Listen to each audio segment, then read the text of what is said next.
kami tindak lanjuti kepada pemerintah. Jadi rapat ini tidak memerlukan korup. Bapak Ibu sekalian, maka dengan itu rapat ini saya nyatakan dibuka dan terbuka untuk umum.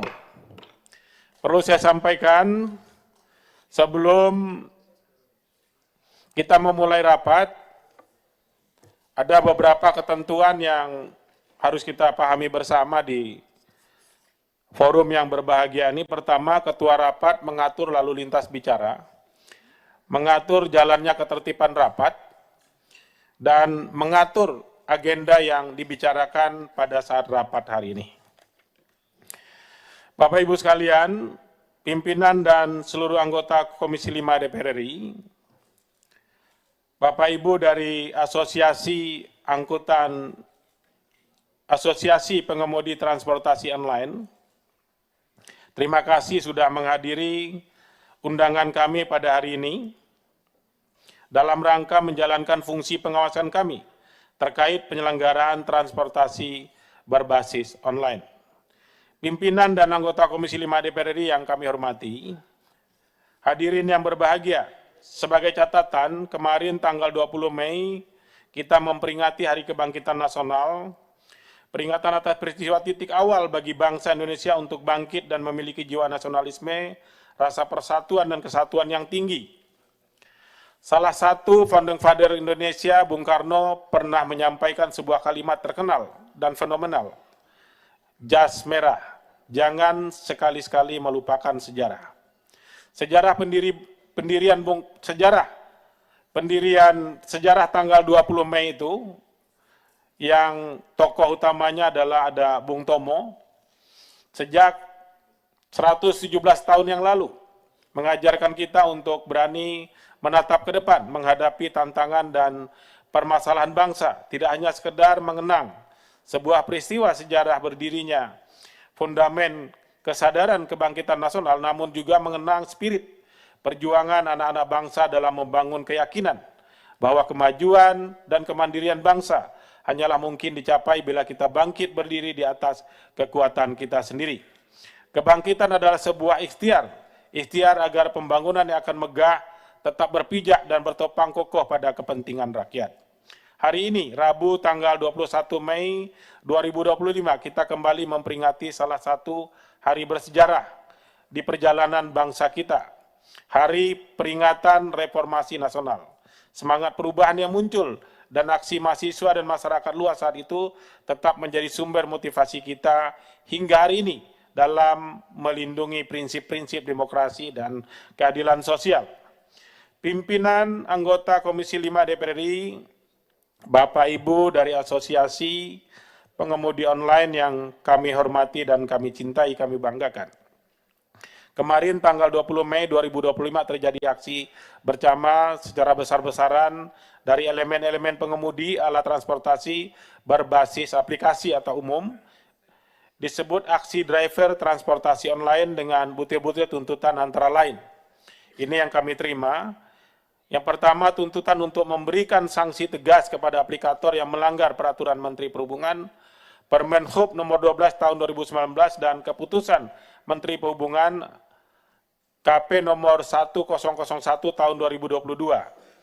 Yang kedua, penetapan batas potongan maksimal sebesar 10% dari pendapatan mitra pengemudi oleh perusahaan aplikator, menggantikan aturan saat ini yang dinilai kerap dilanggar hingga mendekati 50%. Hingga tuntutan untuk merevisi sistem penumpang.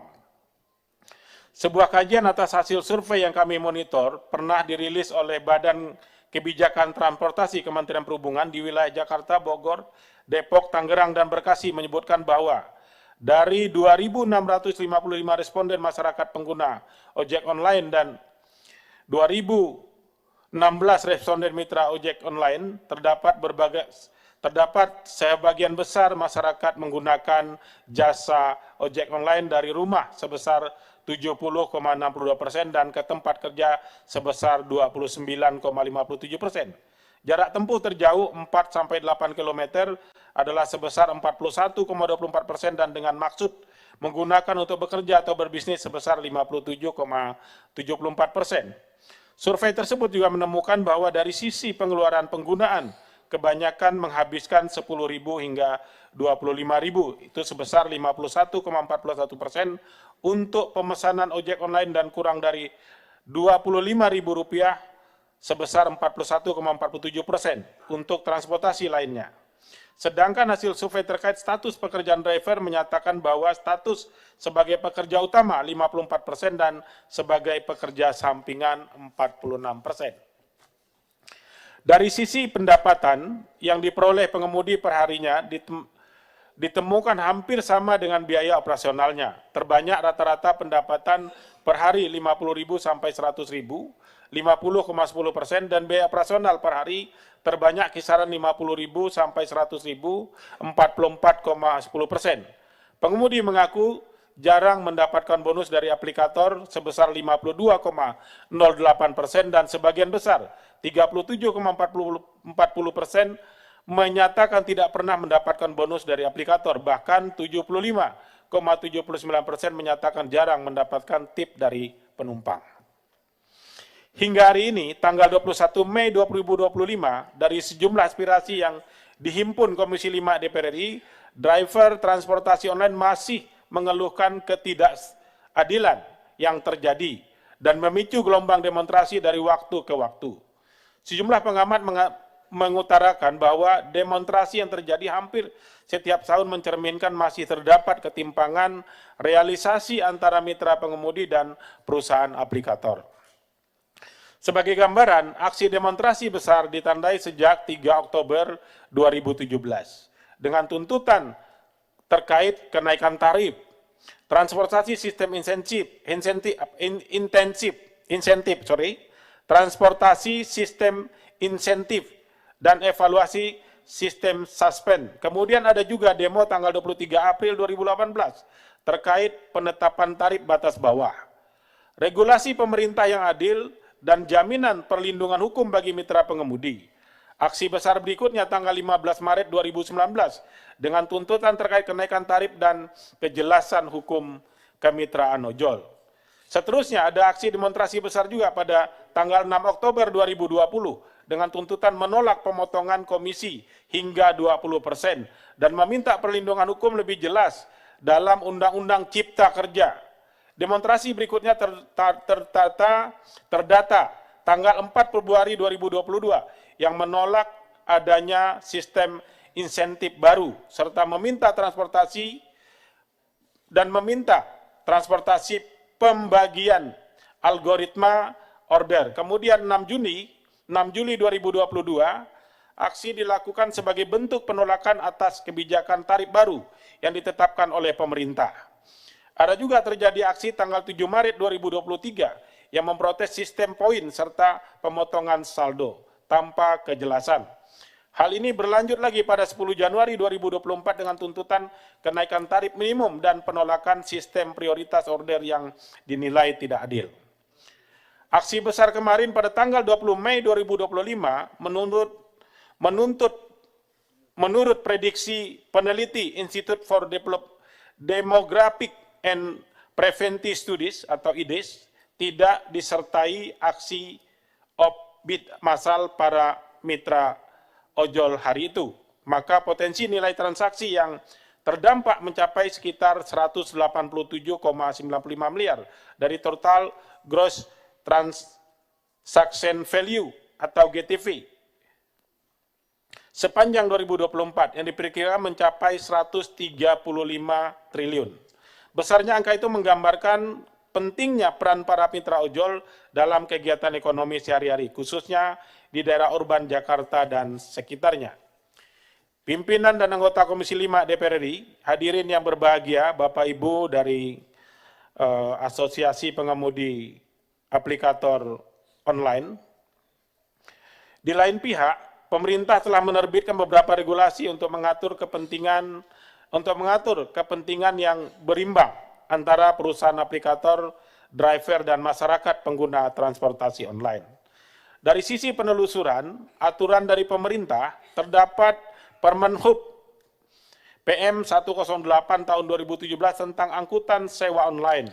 Kemudian Peraturan Menteri Perhubungan nomor 23 tahun 2018 tentang layanan perizinan angkutan secara online pada Direktorat Jenderal Perhubungan Darat. Setelahnya ada juga Permenhub nomor 12 tahun 2019 tentang perlindungan keselamatan pengguna sepeda motor yang digunakan untuk kepentingan masyarakat.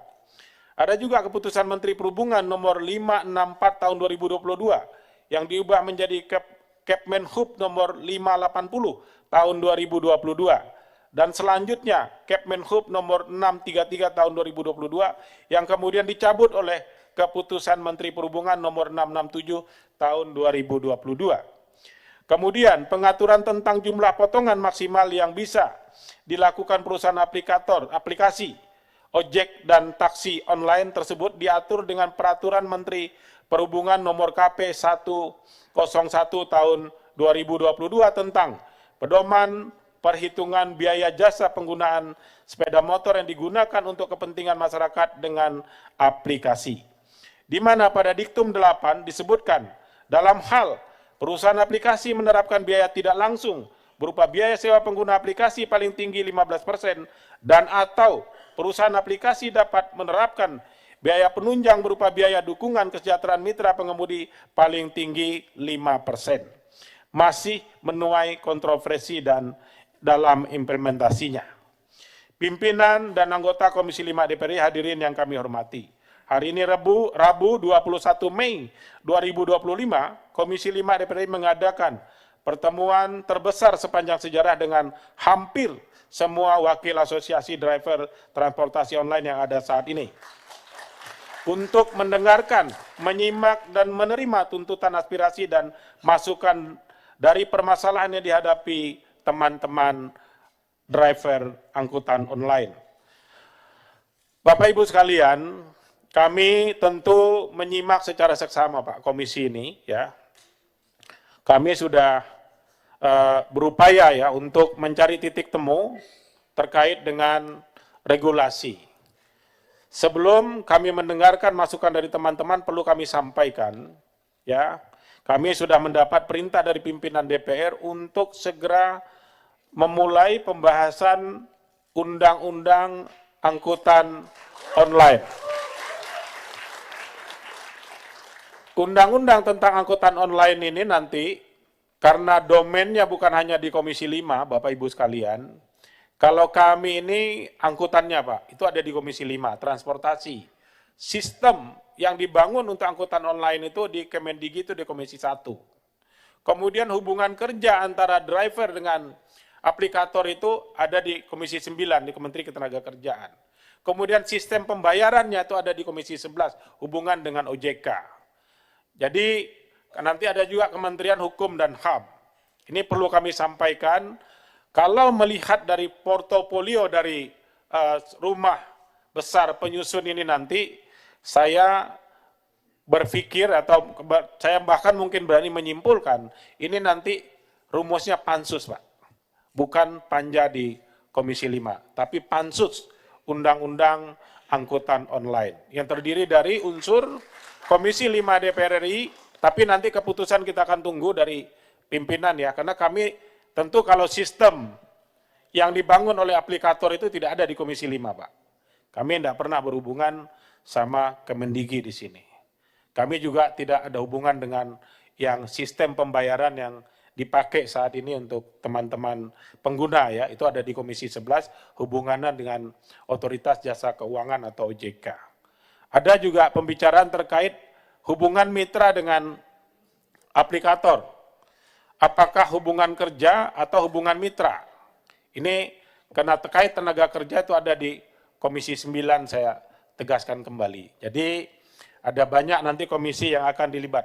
Belum lagi nanti soal apakah angkutan online ini nanti misalnya motor, akan kita atur dengan motor yang berjenis khusus misalnya.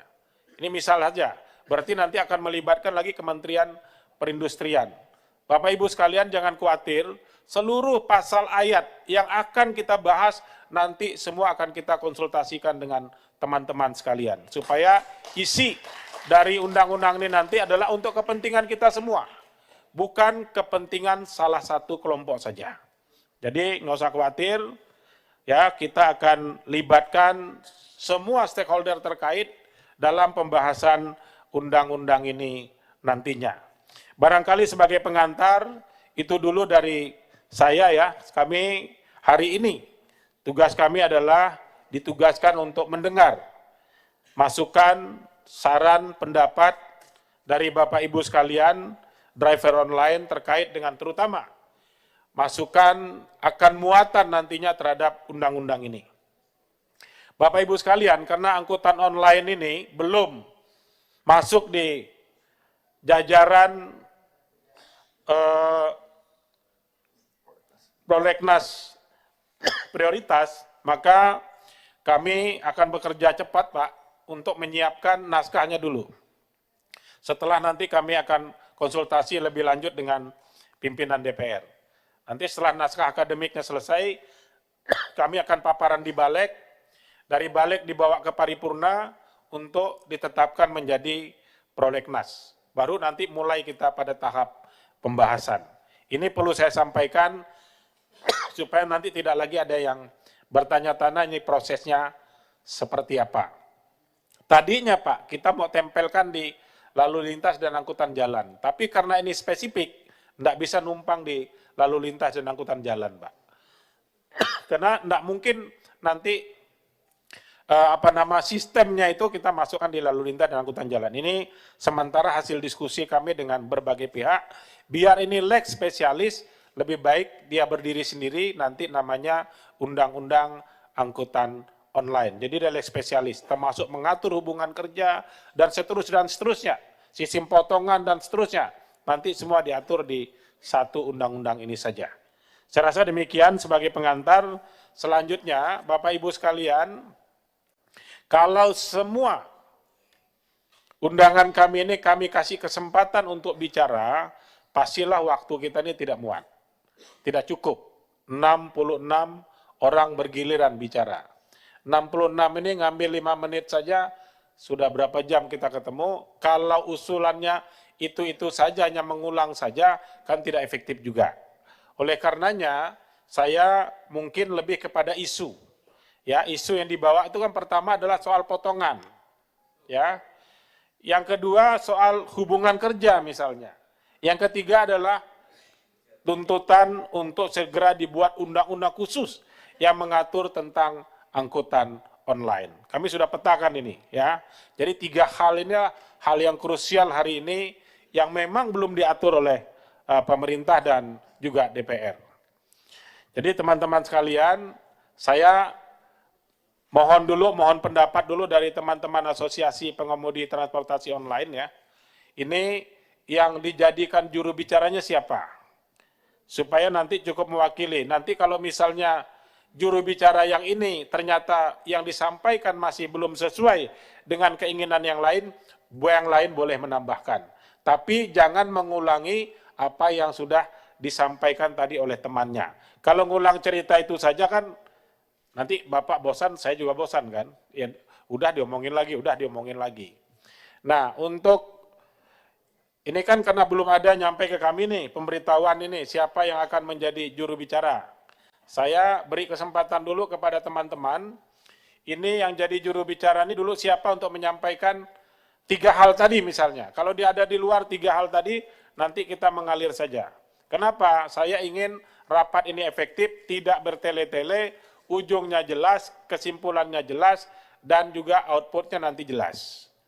Saya persilahkan kepada teman-teman dulu untuk urung rembuk, siapa yang, karena begini Pak, saya juga tidak mau nanti kalau jadi lu aja yang ngomong, kenapa kita nggak ngomong? Ini soal lagi nanti kita pulang. Ya, saya nggak mau. Ya, yang terpenting bukan siapa bicara Pak, tapi apa yang dibicarakan menyangkut kepentingan kita atau bukan. Itu yang paling penting. Bukan penting siapa yang bicara, tapi pembicaraan bersangkutan mewakili enggak kepentingan yang akan kita sampaikan semuanya. Saya persilahkan ke teman-teman untuk kompromi ya. Saya tidak menentukan siapa, silahkan siapa yang disetujui untuk berbicara duluan. Saya minta 3 aja dulu terhadap 3 hal tadi. Ya, kalau ada di luar itu, ini sudah lebih dari 3 ini. Ya, coba. Oke, siapa dulu ayo? 1, 2, depan nih 1. Nah, ada rumit kan? Izin Ketua, jadi kami kan di sini ada perwakilan-perwakilan nih, kayak R2 dan R4. Jadi agar kami tidak ada saling tindih, makanya kita forumkan dulu. R4 ini nanti akan yang berbicara siapa dan R2 yang membicara siapa. Begitu, Baik, pimpinan. Silakan R4 yang berbicara siapa? Sepakati. Setuju enggak? Setuju, siapa? Pak Ade ya? Pak Ade. Kemudian R2 siapa? R2 Pak Igun. Nanti sebentar Pak, kita dengar dulu apa yang dia sampaikan. Ya, nanti kita dengar dulu Pak, nanti saya kasih kesempatan Bapak bicara. Yang penting sana ngomong mewakili kepentingan Bapak, enggak yang dia bicarakan. Kalau tidak mewakili Bapak boleh bicara. Tenang aja Pak, biar perlu sampai besok pagi kita. Ya, kita ikuti. Terima kasih pimpinan, terima kasih. Ya, telanjur Pak kita, ketemu ini saya kangen juga sama Bapak-Bapak ini. Ya, baik Pak Ade dulu, habis itu Pak Igun. Silakan. Ya, Assalamualaikum warahmatullahi wabarakatuh. Terima kasih Bapak-Bapak, Ibu-Ibu.